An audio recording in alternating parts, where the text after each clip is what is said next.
Pension గురించి మాట్లాడుకుంటా ఉంటే చాలాసార్లు దీంట్లో నేను పెన్షన్ బాగా ఎక్కువ చేద్దామని అనుకుంటే ఎలా సార్ పాసిబిలిటీ అంటే కష్టంగా ఉంటుంది, కానీ మనం పెంచాలి. ఆయనకున్న ఆకాంక్ష కూడా ఏంటంటే సంపద కొద్ది మంది దగ్గర ఉండిపోకూడదు, అవి తిరుగుబాట్లు వస్తాయి.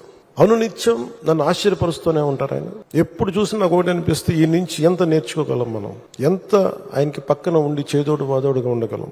నాకు ఇదే తలంపు ఉంటుంది. అలాంటి పెన్షన్లు కూడా ఎలా పెంచగలం అంటే మనం పెంచుదాం, నాకు ఒక అవగాహన ఉందని. అది అడ్మినిస్ట్రేషన్ లో కాకలు తేలిపోయి మునిగి తేలిన వ్యక్తికి అర్థమవుతుంది. మంచి మనసు ఉండొచ్చు, చెయ్యాలన్న తపన ఉండొచ్చేమో, కానీ దానికి తగ్గ అవసరమైన ప్రతిభ లేనప్పుడు, అనుభవం లేనప్పుడు, మనుషుల్ని కలుపుకెళ్ళగలిగే సమర్థత లేనప్పుడు అది ఎవరి వల్ల కష్టం అవుతుంది. అలాంటిది ఆయన అద్భుతంగా 4,000 ఇవ్వడం ఒకటైతే, మొదటి నెల ఒక్కొక్కరికి 7,000 చొప్పున ఒకటే రోజున 65.18 లక్షల మందికి, అది కూడా ఇంటింటికి వెళ్లి 4,400 కోట్ల రూపాయలని పంపిణీ చేపట్టడం, చేతికి డబ్బులు ఇవ్వడం, దేశంలోనే సంక్షేమంలో ఇది ఒక తిరుగులేని చరిత్ర.